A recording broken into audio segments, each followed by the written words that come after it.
Bonjour, Denis Vibaud de chez UVC Informatique. Maintenant, on va attaquer la partie travailler sur une image. Donc, il est évident qu'on peut facilement insérer des images ici directement sur mon tableau. Le moyen le plus simple, évidemment, c'est de faire plus contenu. J'ai ici alors un moteur de recherche qui me permet, par exemple, d'aller chercher une image. Et donc ici, par exemple, je pourrais mettre aller chercher une carte de Belgique, par exemple, sélectionner celle qui me convient et pouvoir directement l'afficher ici sur mon écran. Vous avez vu que simplement en faisant glisser, je peux mettre ici ma carte. Et donc à ce moment-là, je vais pouvoir travailler sur cette carte. Alors il y a aussi d'autres possibilités pour mettre des cartes, puisque ici, si je vais dans Plus, parcourir les fichiers, mais vous voyez qu'il me donne accès par exemple à mon Google Drive, sur lequel je peux aller chercher n'importe quelle image ou n'importe quelle vidéo qui est stockée dessus. Donc ici, par exemple, je peux aller dans Images, je fais un double clic sur mon image, je peux faire apparaître ici la fraise c'est Ouépion, je peux aller mettre ça, par exemple, sur mon image. Donc on voit ici que je peux amener différents contenus, peu importe où ils se trouvent, soit sur Internet ou soit sur mon Google Drive. Alors ce qui va être intéressant ici, par exemple, c'est que je vais dans le petit pot de peinture, l'outil rogner, mais je peux éventuellement, par exemple, faire une capture d'une zone de ma photo. Ça, c'est la capture rectangulaire. La capture à main levée peut me permettre, par exemple, ici,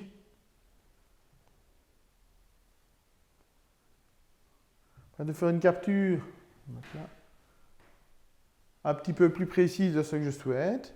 Et alors, on a aussi, par exemple, l'outil couteau qui pourrait nous permettre, par exemple, de découper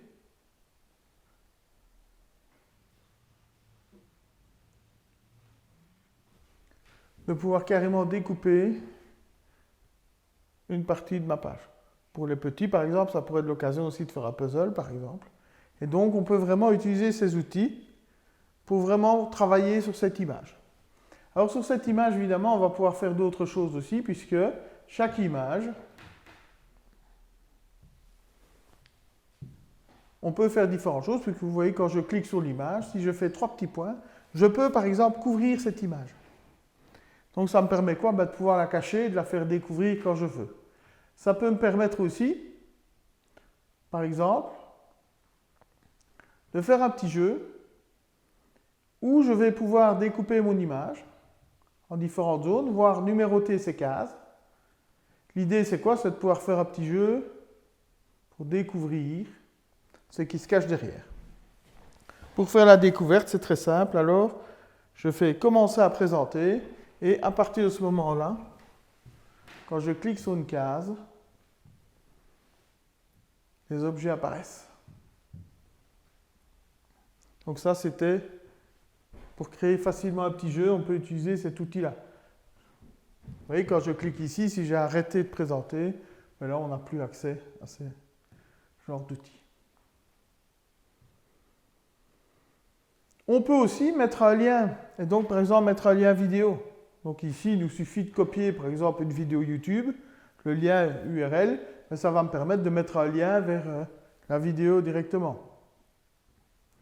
Donc tous ces outils sont disponibles ici pour pouvoir utiliser au mieux chaque objet et faire en sorte que ce soit le plus efficace possible. Donc ça, c'est l'insertion d'image, le travail sur l'image. Voilà, j'espère que cette vidéo vous a bien plu et qu'elle vous aura beaucoup aidé. Si jamais vous avez des questions, n'hésitez pas à me contacter. Si ces vidéos vous ont bien plu, n'hésitez pas à liker et surtout de vous abonner à notre chaîne. À bientôt, merci.